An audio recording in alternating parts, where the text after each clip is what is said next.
Baik, bismillahirrahmanirrahim. Assalamualaikum warahmatullahi wabarakatuh. Innal hamdalillah nahmaduhu wa nasta'inuhu wa nastahdihi wa nastaghfiruh wa na'udzu billahi min shururi anfusina wa min sayyiati a'malina.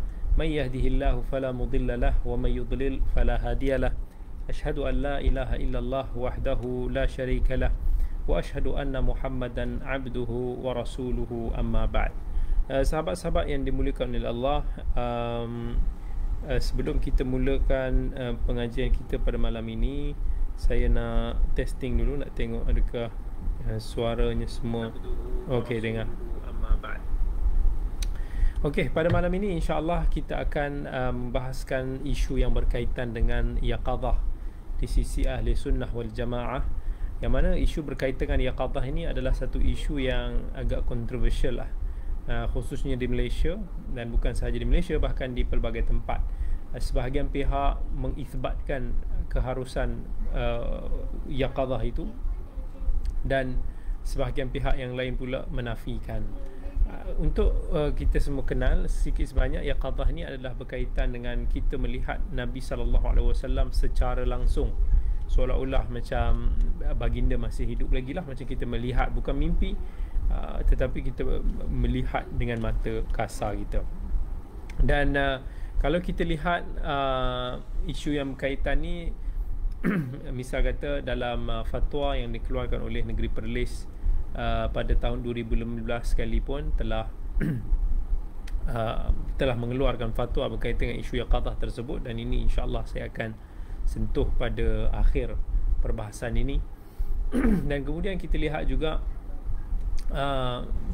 Jabatan Mufti Negeri Sembilan juga ada mengeluarkan buku yang berkaitan dengan yaqadhah ini sendiri, di sisi ulama kesufian, lebih kurang begitulah. Dan kemarin juga ada keluar satu artikel yang ditulis, disebarkan di harian Metro berkaitan isu yaqadhah, yang mana penulis itu mengisbatkanlah keharusan. Dia kata, apa yang saya petik daripada apa yang ditulis oleh penulis tersebut, dia punya conclusion lah, dia kata jelasnya hukum melihat Nabi SAW secara yaqadhah sebagai satu karamah adalah harus dan tidak mustahil. Ini kata penulis itulah. Malah ia memang berlaku kepada sebahagian wali Allah dan para salihin, serta tidak harus untuk kita menuduh mereka berbohong, melainkan jika kita mempunyai bukti kukuh pembohongan yang berlaku. Jika ada golongan yang menyeleweng dengan menunggang isu yaqadhah, maka sandarkanlah penyelewengan itu kepada golongan itu sahaja. Adapun menolak semuanya dengan mengkritik secara pukul rata semua pihak yang terbabit, itu bukanlah satu tindakan yang tepat. Ini apa yang ditulis oleh beliau lah. Saya tak mau sebutkan namanya. And sebagaimana yang kita bagi tahu lah, so ada setengah daripada golongan ni mereka menyokong isu yaqadhah, dan sebahagian lain menafikan perkara tersebut. Cuma ada beberapa isu lah yang mungkin kita nak highlight, dan contohnya daripada sudut apa akan jadi kepada agama ini sekiranya ianya bersumberkan kepada yaqadhah, bukan bersumberkan kepada sanad yang boleh disemak. Tapi kalau kita lihat selama ini syariat Islam, sama ada ilmu aqidah, fiqah, akhlak dan lain-lain, para a'immah kita tidak pernah menjadikan yaqadhah ini sebagai sumber pegangan mereka. Para imam mujtahid yang 4 sekalipun dan para a'immah yang lain, mereka semua bila mana mengeluarkan pandangan di dalam agama ini, mereka bersandarkan kepada keilmuan dan ijtihad, bukan di atas dasar yaqadhah. Kan, cukup apa yang daripada sumber agama ini, apa yang termaktub dalam Al-Quran, yang itulah yang asal lah kepada kita. Baik, tapi saya tak mau memanjangkan masa. Seperti biasa, saya suka perkongsian yang padat dan ringkas, yang tak suka untuk nak panjang berjela. Saya bahaskanlah ada satu ketah kerja yang telah dibentangkan di Majlis Fatwa Negeri Perlis berkenaan dengan isu yaqadhah ini. And umat Islam berbeza pandangan lah, sama ada boleh kita nak bahaskan daripada kerangka akademik, kerangka ilmu, dan bukan secara sentimen. Nanti di akhir sekali lah baru kita akan ulas ataupun kita akan menyebut tentang kesimpulan tentang isu yaqadhah ini. Jadi umat Islam sebagaimana yang dimaklumi memang berbeza pandangan lah, sama ada seseorang itu boleh ataupun tidak berjumpa dengan Nabi SAW secara sedar ataupun yaqadhah, and masing-masing mendatangkan hujah masing-masing bagi menguatkan pandangan mereka. Dan saya cuba ataupun untuk nak sentuh tentang hujah yang menjadi sandaran kepada kedua-dua pihak. Yang pertama adalah golongan yang mendakwa ada kemungkinan boleh melihat Nabi SAW secara yaqadhah.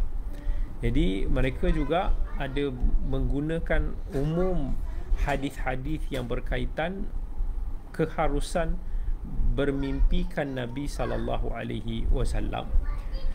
Antaranya hadis yang diriwayatkan oleh Abu Hurairah radhiyallahu anhu daripada Nabi SAW, man ra'ani fil manam fasayarani fil yaqadhah wala yatamathalu syaitanu bi. Ini adalah hadis yang diriwayatkan oleh Imam Al-Bukhari dan Muslim. Siapa yang melihatku ketika mimpi, maka ia akan melihatku ketika jaga, kerana syaitan tidak dapat menyerupaiku. Dan dalam hadis yang sama diriwayatkan oleh Imam Muslim ada sedikit penambahan lafaz, iaitu au laka'annama ra'ani fil yaqadhah la yatamathalu syaitanu bi. Bukan kata dia akan melihat aku ketika berjaga, tetapi lafaz Imam Muslim ini perawi yang memperincikan, iaitu seolah-olah seperti mana dia melihat aku ketika jaga. Maksudnya hadis ini nak membahaskan tentang siapa yang sah bermimpikan Nabi SAW, ciri-cirinya menepati apa yang Nabi SAW sebutkan, maka itulah seperti mana beliau melihat. Maksudnya itulah Nabi SAW, rupa paras Nabi SAW sebagaimana kalau kita melihat ketika kita sedar. Jadi kita sebutkan juga beberapa hujah ataupun pandangan para imam di dalam perbahasan ini. Dan contohnya Al-Imam As-Suyuti rahmatullahi alaih telah menulis sebuah kitab yang berjudul Tanwirul Huluk fi amakin ru'yatin Nabi sallallahu alaihi wasallam, yang mana pandangan Al-Imam As-Suyuti, dia kata ketetapan dapat melihat Nabi SAW sesudah wafatnya baginda oleh seseorang ketika jaga. Imam Suyuti menyebut benda ni kerana beliau mengatakan bahawa beliau ada bermimpi bertemu dengan Nabi. So dia kata benda ini terjadi mengikut kadar ilmu dan taqwa seseorang. Yang kedua, dia kata melihat Nabi SAW adalah merupakan karamah para wali. Tiadalah yang mengingkarinya melainkan orang yang tidak mengetahui syarak dan menolak kekeramatan para awliya. Yang ketiga, kata beliau, siapa yang mendustai perkara ini, maka dia mendustai Nabi SAW sesudah dia membenarkan perkataan dan janji baginda. Antara kata lain dari Imam Suyuti lagi, siapa yang mengingkari perkara ini, maka dia telah terjerumus ke dalam satu perkara besar, iaitu dia jahil tentang kekuasaan Tuhan yang Maha Kuasa dan memandang rendah terhadap kekuasaan Allah. Dan Imam Suyuti menyangka urusan melihat Nabi SAW secara jaga tidak berlaku kepada sebahagian orang kerana mereka tidak membenarkan hadis ini. Maksudnya siapa yang tak yakin akan bertemu Nabi secara yaqadhah, kerana itulah mereka tidak bertemu dengan Nabi SAW secara yaqadhah. Itu kata Imam Suyuti. Jadi dia kata harus berpegang kepada mimpi di dalam menerapkan hukum syarak. Kalau dalam bab ini kita tengok ada sebahagian para ulama seperti Syekh Usamah Muhammad Awadhi membongkar penyelewengan bermimpi berjumpa Nabi SAW dan tafsiran melihat ketika jaga. Kemudian antara hikayat tentang Al-Imam Suyuti sendiri ialah Nabi SAW menziarahi beliau di rumahnya dalam keadaan jaga, bukan mimpi. Lalu Al-Imam Suyuti kata dibacakan hadis-hadis di hadapan Rasulullah SAW dalam keadaan Nabi SAW mendengarkan peristiwa tentang hadis yang dibacakan oleh Al-Imam Suyuti. Kemudian ketika mana Al-Imam Ibn Hajar Al-Haytami ditanya adakah ada kemungkinan berhimpun ataupun berkumpul bersama Nabi secara jaga dan juga belajar daripada Nabi secara yaqadhah. Dia kata yes, ada kemungkinan itu berlaku dan telah jelas bahawa yang demikian itu daripada kekaramatan para awliya Allah seperti Al-Ghazali, Al-Barizi, Tajuddin As-Subki, Al-Qurtubi, Ibnu Abi Jamrah dan lain-lain. Dan dihikayatkan daripada sebahagian wali-wali bahawa dia telah menghadiri majlis seorang yang faqih, lalu si faqih itu telah meriwayatkan satu hadis. Maka wali itu berkata kepadanya, hadis itu batil. Si faqih kata, daripada mana anda kata begitu? Dari mana-mana anda nak hukum hadis ini sebagai batil? Maka wali itu jawab, Nabi sedang berdiri di atas kepalamu dan baginda berkata, aku tidak pernah berkata tentang hadis ini. Lalu dibukakan ataupun kita kata kasyaf kepada si faqih dan beliau dapat melihat Nabi SAW. Ini kita bentangkan dulu tentang pandangan-pandangan tokoh-tokoh yang berpegang dengan pandangan boleh untuk melihat Nabi SAW secara yaqadhah. Asy-Sya'rani dia kata di dalam At-Tabaqat, dalam kitab At-Tabaqat, Abul Mawahib Asy-Syazili telah berkata, aku telah melihat Rasulullah SAW dan baginda telah berkata kepadaku tentang dirinya, aku sebenarnya tidak mati, sesungguhnya kematian itu tertutup daripada orang-orang yang tidak faqih tentang Allah. Maka ketika itu aku melihat ke arahnya dan dia melihat ke arahku. Hujah, dan mereka juga menggunakan hujah daripada peristiwa Imran bin Husain dan ucapan serta salam para malaikat kepadanya, juga ahli keluarga dan khadamnya. Para sahabat pernah melihat Jibril alaihi salam dalam rupa seorang Arab.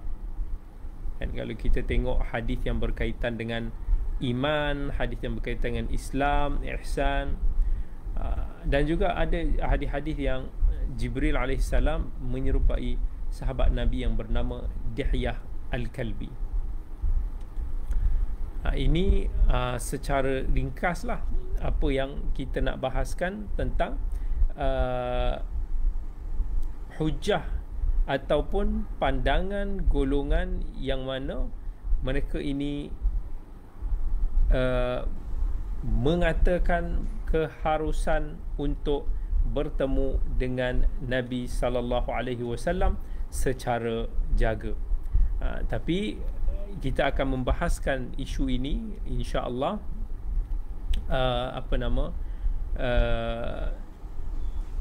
dalam perbahasan yang seterusnya. Baik. Dan kita pergi kepada pandangan yang kedua. Pandangan yang kedua adalah kelompok golongan yang berpegang tidak boleh melihat Nabi SAW secara jaga ataupun secara yaqadhah. Hujah mereka adalah berdasarkan yang pertama daripada firman Allah Subhanahu wa taala dalam surah Az-Zumar, innaka mayyitun wa innahum mayyitun thumma innakum yawmal qiyamati 'inda rabbikum takhtasimun. Sesungguhnya engkau wahai Muhammad akan mati dan sesungguhnya mereka juga akan mati. Kemudian sesungguhnya kamu semua pada hari kiamat akan berbantah-bantah di hadapan Tuhanmu, yang membawa isyarat bahawa orang yang dah mati hukumnya adalah seperti orang yang mati. Macam mana boleh dia hadir seperti mana ketika tidak mati, ataupun boleh dilihat. Sedangkan bila kita dah mati, kita sudah tertakluk kepada alam ghaib. Dan Allah kata nanti di akhirat nantilah baru kita akan bertemu. Dan kemudian Allah sebut juga dalam suratul Mu'minun, hatta idza jaa ahadahumul maut qala rabbirji'un la'alli a'malu salihan fima taraktu kalla innaha kalimatun huwa qailuha wa min waraihim barzakhun ila yaumi yub'atsun. Kesudahan golongan yang kufur ingkar itu apabila sampai ajal maut kepada salah seorang di antara mereka, berkatalah dia, wahai Tuhanku, kembalikanlah daku hidup semula di dunia supaya aku dapat mengerjakan amal-amal yang salih dalam perkara yang telah aku tinggalkan. Tapi Allah kata, mana mungkin, masa akan dapat, sesungguhnya perkataannya itu hanyalah kata-kata yang ia sahaja mengatakan, sedangkan di hadapan mereka ada alam barzakh yang mereka tinggal menetap padanya sehinggalah hari mereka dibangkitkan semula pada hari kiamat. Jadi berdasarkan kepada ayat-ayat ini, dapatlah diketahui bahawa alam barzakh merupakan satu alam yang tertutup, dan kebangkitan manusia selepas mereka meninggal dunia hanya akan berlaku di hari akhirat kelak. Sedangkan bagi orang-orang yang mendakwa boleh melihat Nabi SAW secara yaqadah di dunia ini, termasuk dalam bentuk kebangkitan yang bertentangan dengan Al-Quran. Dan dalam perkara ini, para ulama telah bersepakat bahawa kebangkitan hanya berlaku di akhirat. فَالْبَعْثُ يَكُونُ يَوْمَ الْقِيَامَةِ لَا فِي الدُّنْيَا. Kebangkitan itu akan berlaku pada hari kiamat, bukannya di dunia ini. Jadi itu kita dah dengar pandangan daripada golongan yang pertama, pandangan daripada kelompok yang kedua. Jadi kita nak lihat daripada sudut macam mana kita nak selaraskan hadis-hadis sahih tentang melihat Nabi SAW di dalam mimpi dan juga sedar. Kalau kita lihat hadis yang digunakan oleh pihak yang mendakwa boleh melihat Nabi SAW, umpamanya hadis yang diriwayatkan Al-Imam Al-Bukhari di dalam sahihnya Kitabut Ta'bir. Kata Imam Al-Bukhari, haddathana Abdan akhbarana Abdullah qala an Yunus qala an Az-Zuhri qala haddathani Abu Salamah أن أبا هريرة رضي الله عنه قال سمعت النبي صلى الله عليه وسلم يقول من رآني في المنام فسيراني في اليقظة ولا يتمثل الشيطان بي. قال أبو عبد الله قال ابن سيرين إذا رآه في سورته. Abu Hurairah radhiyallahu anhu meriwayatkan hadis ini melalui 5 jalur, 4 daripadanya bertentangan dengan maksud hadis di atas. Okey, yang mana 4 riwayat jalur tersebut menyebut, dalam hadis lain jalur yang sama Abu Hurairah, tapi dalam hadis tu kata tasammau bismi wala taktanu bikunyati wa man ra'ani fil manami faqad ra'ani. Siapa yang melihat aku di dalam mimpi, maka sesungguhnya dia telah melihatku. Fa inna syaitana la yatamathalu fi surati, sungguh syaitan itu tidak menyerupai rupa parasku. Wa man kadzaba alayya muta'ammidan falyatabawwa maq'adahu minan nar. Siapa yang berdusta di atasku secara sengaja, maka tempahlah tempatnya di neraka. Dalam jalur lain hadis Abu Hurairah juga riwayat Muslim, Nabi SAW sebut, man ra'ani fil manam faqad ra'ani fa inna syaitana la yatamathalu bi. Siapa yang melihatku di dalam tidur, maka dia telah melihatku, sesungguh syaitan itu tidak menyerupai aku. Dalam jalur lain, riwayat Ibnu Majah dengan lafaz yang serupa dengan hadis lafaz Muslim, sama juga yang kita bacakan tadi. Dan begitu juga dalam jalur yang sama diriwayatkan oleh Al-Imam Ahmad, pun sama seperti mana yang diriwayatkan oleh lafaz Al-Imam Muslim. Maka jelaslah bahawa hadis yang diriwayatkan oleh Abu Hurairah di dalam Sahih Al-Bukhari, riwayat tersebut secara spesifik kelihatan bercanggah dengan hadis-hadis beliau daripada jalur-jalur perawi yang lain. So bukannya fasayarani fil yaqظah, bukannya orang yang mimpi jumpa Nabi dia akan melihat Nabi ketika berjaga, tapi perkataan yang sebenar adalah faqad ra'ani, sesungguhnya siapa yang mimpi melihatku, maka sesungguhnya dia telah melihat aku. Maksudnya mimpi tersebut Israel lah, tapi Nabi ingatkan jangan menipu. Siapa yang menipu, maka bersedialah tempatnya di dalam api neraka. Dan kemudian kita teliti juga hadis yang menunjukkan keraguan, maksudnya keraguan keharusan bertemu dengan Nabi ketika berjaga. Okay, hadis-hadis yang menunjukkan adanya keraguan sama ada boleh bertemu dengan Nabi SAW secara jaga. Yang pertama sekali adalah hadis yang diriwayatkan oleh Imam Muslim dalam kitab Ar-Ru'ya, yang mana Nabi bagi tahu, man ra'ani fil manam fasayarani fil yaqظah aw laka annama ra'ani fil yaqظah la yatamathalu syaitanu bi.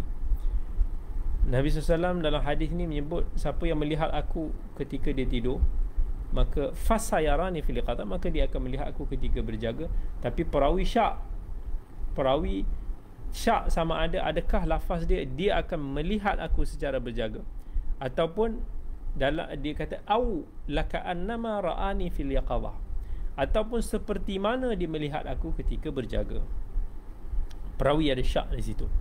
Begitu juga dalam hadis riwayat Al-Imam Ahmad, man ra'ani fil manami fasayarani fil yaqظah au faka'annama ra'ani fil yaqظah. Sama juga seperti tadi, yang mana perawi syak, dia ragu-ragu sama ada adakah lafaz dia fasayarani fil yaqظah ataupun faka'annama ra'ani fil yaqظah. Dia tidak pasti sama ada adakah lafaz dia akan melihat aku ketika berjaga, ataupun dia telah melihat aku, ataupun seolah-olah dia melihat aku ketika berjaga. Beza dekat situlah. Dan kalau kita tengok hadis sahabat-sahabat lain yang lebih konsisten daripada segi makna dan lafaznya, tetapi ada bercanggah ataupun mukhalafah, menyelisihi dengan hadis yang menyatakan boleh melihat Nabi SAW secara jaga. Hadis melihat Nabi ketika mimpi turut diriwayatkan oleh ramai sahabat dengan lafaz-lafaz yang konsisten dan makna yang hampir sama. Akan tetapi hadis-hadis tersebut tidak pula menyatakan bahawa seseorang yang melihat Nabi ketika tidur dalam keadaan bermimpi boleh melihat Nabi SAW ketika dia sedar. Apatah lagi melihat batang tubuh Nabi SAW secara hakikat melalui panca indera yang 5, sebagaimana yang didakwa oleh para pendakwa. Dan kalau kita lihat antaranya hadis-hadis tersebut adalah seperti hadis yang diriwayatkan oleh Anas bin Malik, hadis yang diriwayatkan oleh Jabir bin Abdullah, hadis yang diriwayatkan Abi Sa'id Al-Khudri, Ibnu Abbas, Ibnu Mas'ud, secara marfu' kepada Nabi SAW, yang Nabi kata, man ra'ani fil manami faqad ra'ani, siapa yang melihat aku ketika tidur, maka dia telah melihat aku. Dan juga hadis yang diriwayatkan oleh Abu Qatadah dan Abi Sa'id Al-Khudri, man ra'ani faqad ra'al haq, siapa yang melihatku, maka sesungguhnya dia tidak melihat kebenaran. Ini juga ada di dalam hadis riwayat Al-Bukhari. Kemudian hadis yang diriwayatkan oleh Jabir bin Abdullah, man ra'ani fi an-naum faqad ra'ani innahu la yanbaghi lisyaitani an yatamathala fi surati, siapa yang melihat aku ketika tidur, maka dia telah melihat aku, sesungguhnya syaitan itu tidak harus untuk menyerupai rupa parasku. Jadi jelas bahawa lafaz hadis yang digunakan oleh kaum ataupun pihak yang mendakwa bertemu dengan Nabi SAW secara yaqadhah itu, yakni kalimah yang digunakan di dalam Sahih Bukhari tersebut melalui riwayat Abu Hurairah, agak bertentangan dengan hadis yang diriwayatkan oleh jumhur para sahabat.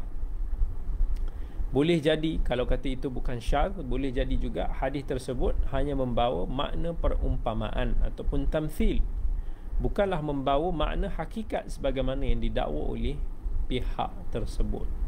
Oleh itu, para ulama sedaya upaya cuba untuk mentakwilkan ataupun menyebutkan beberapa pandangan tentang makna hadis yang diperselisihkan itu, iaitu hadis yang kata fasayarani fil yaqadhah, siapa yang melihat aku ketika mimpi, dia akan melihat aku ketika dia sedar. Ibnu Hajar Al-Asqalani dalam kitab Fathul Bari menyatakan bahawa terdapat 6 pandangan tentang maksud hadis dapat melihat Nabi ketika jaga tersebut, yang hadis kita baca dalam riwayat Bukhari itu. Yang pertama, Ibnu Hajar kata melihat Nabi itu adalah secara tashbih ataupun tamthil, secara perumpamaan. Ini dibuktikan dengan hadis dalam riwayat yang lain, faka'annama ra'ani fil yaqadhah. Riwayat lain perincikan seakan-akan dia melihat aku ketika dia berjaga. Yang kedua, maksudnya adalah akan melihat Nabi secara jaga. Takwilnya iaitu dengan cara hakikat ataupun melalui ta'bir. Yang ketiga, melihat secara jaga tersebut adalah khusus bagi umat Islam di zaman baginda sahaja yang beriman dengannya sebelum melihat baginda. Maksudnya konteks hadis itu adalah konteks pada zaman para sahabat radhiyallahu anhum. Ni apa yang disebut oleh Ibn Hajar. Ibn Hajar disyarahkan Sahih Bukhari. Yang keempat, melihat baginda melalui cermin, yang mana ada kemungkinan untuk melihat Nabi SAW melalui cara tersebut. Ini pun saya agak muskil juga maksud dia. Yang kelima, melihat baginda SAW di hari akhirat dengan tambahan-tambahan yang khusus dan tidak terhad kepada mereka yang pernah melihatnya sahaja. Okey. Maksudnya dia nak bagi tahu akan lihat itu di akhirat lah. Yang keenam, dapat melihat Rasulullah SAW secara hakikat dan berbual-bual dengannya. Perkara keenam inilah yang dinukilkan Ibn Hajar, inilah yang menjadi masalah yang diperbincangkan inilah. Okay. Tapi ada kecelaruan di antara para pendakwa tentang bagaimana kaifiat mereka melihat Nabi SAW. Ada macam-macam version. Orang yang claim dia kata dia jumpa dengan Nabi secara yaqadhah ini, dia ada macam-macam versi, celaru. Sebahagian mereka menafikan kematian Nabi SAW dan mendakwa kematiannya adalah menutupi baginda daripada orang yang tidak faqih tentang Allah. So ada pula yang sampai kata Nabi ni tak meninggal sebenarnya. Dan sebahagian lain, versi yang lain pula kata Nabi datang setiap majlis ataupun tempat dengan jasad dan ruh baginda. Baginda boleh berjalan di atas muka bumi ini sebagaimana keadaannya sebelum baginda wafat. Dan ada juga version-version yang mendakwa Nabi boleh berubah kepada rupa bentuk syekh-syekh sufi. Sebahagian mereka mendakwa bahawa yang dimaksudkan dengan melihat Nabi itu adalah dalam keadaan hati pula, hati yang sedar, yaqadhatul qalb, bukannya dengan panca indera. Macam-macam version. Dan ada pula kata yang melihat itu adalah roh baginda. Dan ini kita boleh lihat dalam perbahasan buku Al-Fawaid Al-Multaqatah fi ar-radd ala man za'ama ru'yatun nabi al-yaqadhah. Jadi jelas kat sini orang-orang sebegini berselisih pandangan. Yang mendakwa melihat Nabi ni macam-macam bentuk, macam-macam version, bercelaru tentang kaifiat untuk melihat Nabi secara sedar. uh, Syekh Muhammad Ahmad Lauh dalam kitab dia Taqdisul Ashkhas fil Fikri Sufi, memuliakan batang tubuh ataupun figura di dalam pemikiran kesufian, ketika menolak pandangan kemungkinan boleh melihat Nabi sallallahu alaihi wasallam secara sedar, memberikan hujah yang sangat bermanfaat. Dia kata, adapun riwayat man ra'ani fil manam fasayarani fil yaqadhah, dia kata mestilah diselidiki hadis ini secara riwayah dan dirayah sehingga kita mampu mengetahui dengan lebih detail lafaz yang dijadikan hujah bagi mereka yang mendakwa ada kemungkinan boleh melihat Nabi sallallahu alaihi wasallam secara sedar. Adapun hadis melihat Nabi sallallahu alaihi wasallam dalam mimpi telah diriwayatkan oleh 12 orang sahabat Rasulullah ataupun lebih. Ini menunjukkan kepentingan hadis ini. And 8 orang imam hadis sangat mengutamakan hadis ini, lalu mereka menukilkan hadis ini di dalam kitab-kitab mereka bagi menunjukkan kepentingan hadis ini di sisi mereka dan juga kefahaman mereka tentang pendalilan hadis ini. Walaupun begitu, tidak seorang pun daripada kalangan mereka yang menjadikan bab bagi hadis ini. Contohnya bab imkan ru'yatin nabi fil yaqadhah, bab keharusan kemungkinan untuk melihat Nabi ketika berjaga. Dan hadis ini juga telah disebut dalam kitab-kitab hadis yang banyak, namun kita tidak dapati lafaz fasayarani fil yaqadhah, dia akan melihat aku ketika berjaga, melainkan beberapa tempat dalam Sahih Bukhari menerusi jalur Abu Hurairah dengan lafaz yang pasti. Ada pun riwayat-riwayat yang lain hanya menggunakan lafaz faqad ra'al haq, mereka telah melihat kebenaran, ataupun seperti mana melihat aku ketika berjaga, lafaz-lafaz yang menunjukkan ada berlaku syak di dalam perkara tersebut. Jadi isu ini kalau kita lihat, kalau betul memang wujudnya yaqadhah, siapakah yang paling layak untuk beryaqadhah dengan Rasul? Adakah fulan bin fulan? Adakah wali-wali yang kita dakwa sebagai wali? Sudah tentu yang paling layak adalah para sahabat Rasulullah sallallahu alaihi wasallam sendiri, Abu Bakar, Umar, Ali, Uthman dan lain-lain radhiyallahu anhum ajma'in. Begitu juga para imam yang mulia kita, Al-Imam Malik, Al-Imam Syafi'i, Abu Hanifah, Imam Hanbali, para imam lain. Mereka ini adalah manusia-manusia yang paling mencintai Rasulullah sallallahu alaihi wasallam. Jadi mereka lah yang paling layak bertemu dengan Rasulullah sallallahu alaihi wasallam secara jaga.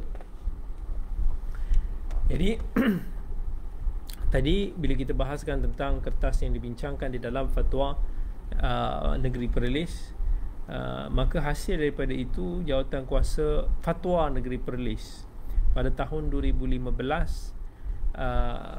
telah membuat satu kenyataan fatwa. Saya akan bacakan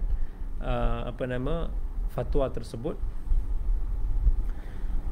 Dakwaan seseorang melihat Nabi sallallahu alaihi wasallam secara jaga ataupun yaqadhah sama ada dalam bentuk hakikat ataupun hakiki ataupun ruh selepas kewafatan baginda sallallahu alaihi wasallam tidak pernah dinukilkan melalui riwayat yang sahih berlaku kepada mana-mana sahabat radhiyallahu anhum, sekalipun ketika saat-saat getir seperti ketika timbulnya perbezaan pendapat di kalangan mereka. Dan kalau kita tengok peristiwa pelantikan Khalifah Abu Bakar, dalam peperangan ke whatever isu-isu penting, Nabi SAW tak pernah muncul pun, ataupun sahabat tak pernah nak kata Nabi SAW melihat Nabi. Demikian juga generasi tabi'in dan atba'ut tabi'in. Jadi kemungkinan berlakunya yaqadhah secara ruh adalah satu dakwaan yang diragui dan ditolak oleh para muhaqqiqin seperti An-Nawawi, Ibn Taymiyah, Ibn Kathir, Ibn Hajar Al-Asqalani, As-Sakhawi, Al-Qushairi dan lain-lain. Demikian juga dakwaan melihat jasad Nabi di zaman ini secara jaga adalah tertolak.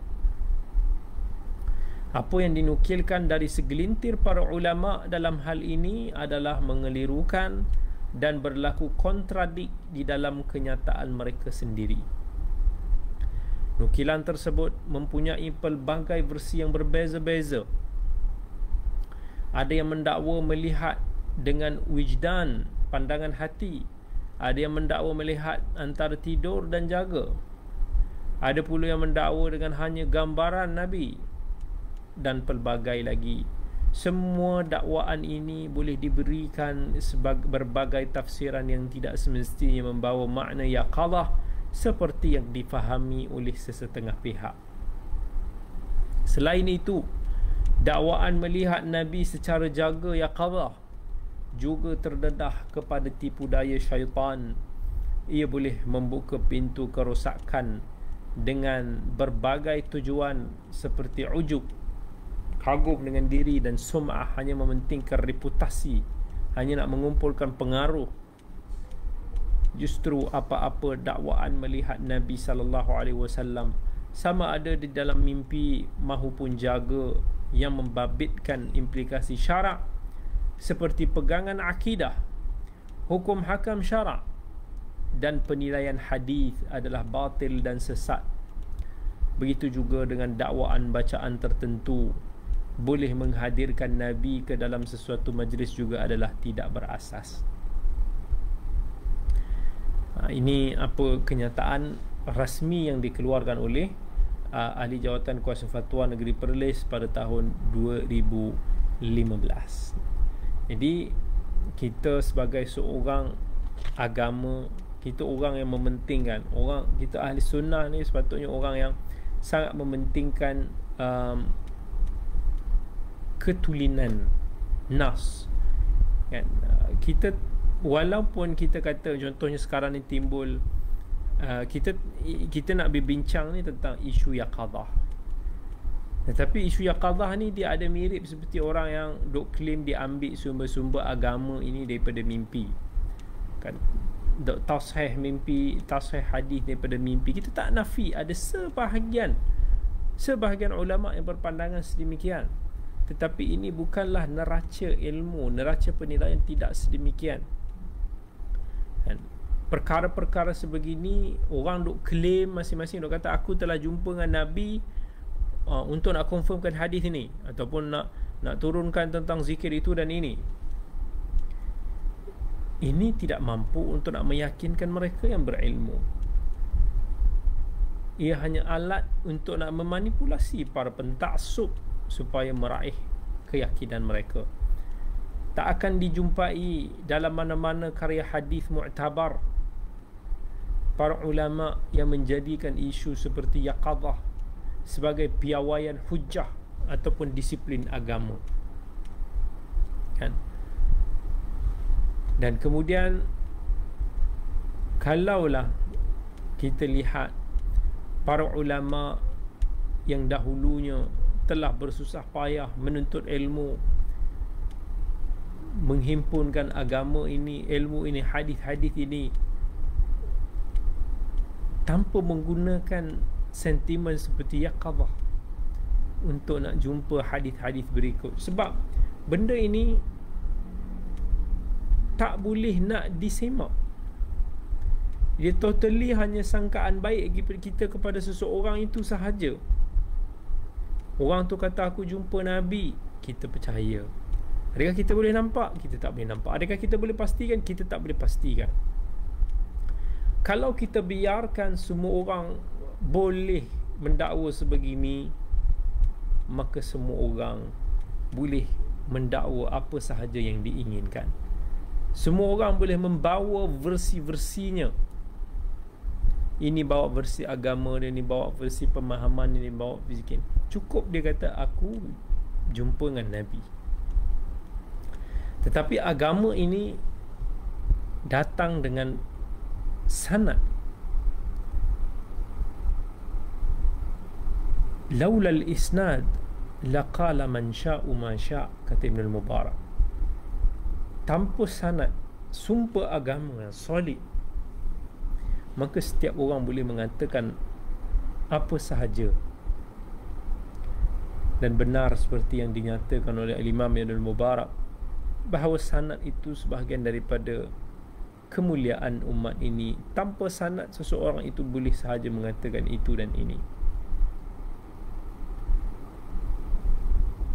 Sebahagian golongan pula terpaksa bermati-matian mempertahankan keharusan yaqadhah, sebab asas ajaran kumpulan mereka adalah yaqadhah. Kalau satu-satu golongan ini diasaskan di atas asas yaqadhah, versi-versi cerita mereka juga banyak dibawa konon-konon daripada yaqadhah, maka kalaulah mereka tidak mempertahankan perkara ini, dia seolah-olah meruntuhkan apa yang kita katakan akar-akar kepada golongan tersebut. Kita tidak memerlukan kepada isu-isu seperti yaqadhah untuk nak mengisbatkan sesuatu amal, ibadah, akidah dan seumpamanya. Kita tidak perlukan persidangan-persidangan mereka-mereka yang mendakwa sebagai wali-wali yang pernah bertemu itu dan ini. Umat Islam sudah ada sumber syariatnya. Kita sudah ada Al-Quran, kita sudah ada As-Sunnah, kita sudah ada ijma' ulama', kita sudah ada ijtihad para ulama' yang mu'tabar di dalam isu ini. Jadi kita tidak seharusnya mengalihkan tumpuan kita seolah-olah kita ni bersungguh-sungguh lah nak pertahan isunya. Kalaulah benda ini wujudlah secara mu'tabar, maka nescayalah para ulama sudah menggunakan mu'tabar. Para imam kita mazhab yang empat sini pun sudah menggunakan perkara-perkara ini untuk nak sabitkan maklumat-maklumat mereka. Tapi golongan hari ini dengan begitu mudah-mudah kita buat apa yang kita kata sebagai majlis hari jadi Nabi, oh Nabi pun datang. Kita buat ada satu-satu setengah majlis-majlis zikir-zikir tertentu, oh Nabi juga datang. Dan hanya beberapa orang sahaja pula, orang-orang tertentu sahaja pula yang boleh melihatnya. Benda-benda ini semua tidak ada satu sandaran yang asas dalam kita nak berhujjah di dalam agama. Itu masalah. Kalau benda itu boleh disabit, kalau contoh kita nak check tentang satu-satu maklumat, kita boleh rujuk kepada kitab-kitab sekian. Kita nak tahu tentang kesahihan satu hadis, kita boleh buka Kutubur Rijal, kita boleh kaji pandangan-pandangan para ulama, kita boleh buat takhrij, kita boleh analisis.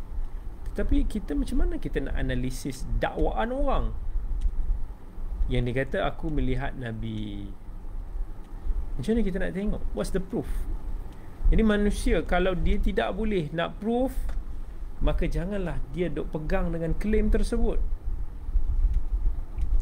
Tetapi golongan sebegini biasanya mereka ni membina ketaksuban pengikut mereka. Bila pengikut mereka sudah taksub, mudahlah untuk mereka bersangka baik, mudahlah untuk mereka mempercayai, lagi senang untuk mereka ini menegakkan apa sahaja yang mereka rasa nak sampaikan. Orang akan terus percaya dengan menggunakan nama Nabi SAW. Isu yaqadhah ni lebih dahsyat daripada isu mimpi. Sebab isu mimpi ini isu yang Nabi pun bagi tahu, kita tidak menolak daripada sudut isu mimpi melihat Nabi SAW. Siapa yang Allah kurniakan that kelebihan, pegang simpan sendiri benda-benda ni. Tetapi yang menjadi masalah, mereka yang menjadikan hujah mimpi itu sebagai sumber sandaran agama. Bila dikata di mimpi, dia ada claim untuk something. Konon-konon dia mendapat ijazah ini, dia mendapat zikir ini, dia ada itu dan ini, ataupun something yang try to untuk nak membina dia punya sum'ah, kan? Tapi kalau kita sekadar bermimpi, benda itu dijadikan ketenangan bagi diri, dan kalau ada satu benda kita nak dikongsikan, tapi bukan dijadikan mimpi itu sebagai satu sandaran di dalam agama, hukum hakam dalam agama. Isu qadha ni lebih dahsyat. So kita nak claim sesuatu yang boleh kata bukan satu benda yang fitrah bagi manusia untuk melihat mereka yang sudah mati. Anda nak kata Nabi SAW tak mati, bawalah apa dalam Al-Quran dan Sunnah yang membezakan Rasulullah SAW lain daripada kita, daripada sudut kemanusiaan itu. Sebab Allah dah kata dalam Al-Quran, innama anta bashar, kamu adalah manusia, atau kama qala. Allah kata, qul innama ana basyarum mithlukum, katakanlah bahawa aku juga adalah manusia seperti kamu. Jadi tiba-tiba kita nak, kalau kita nak lawa Nabi boleh terbang, you have to give a proof. Sebab manusia asalnya tak boleh terbang. Nabi kata baginda adalah manusia seperti kita. Tetapi bila kita tak boleh nak proof kan, kita hanya buat claim dan nak suruh orang bersangka baik, nak suruh orang percaya, habis agama ni punah. Yang A kata aku mimpi begini, yang ni aku kata aku ya qadah jumpa Nabi begini, masing-masing kontradik, rosak agama. Baik, sekadar itulah sahaja saya ingat perkongsian kita pada malam ini. Aqulu qawli hadha wa astaghfirullahal azim li wa lakum. Wassalamualaikum warahmatullahi wabarakatuh.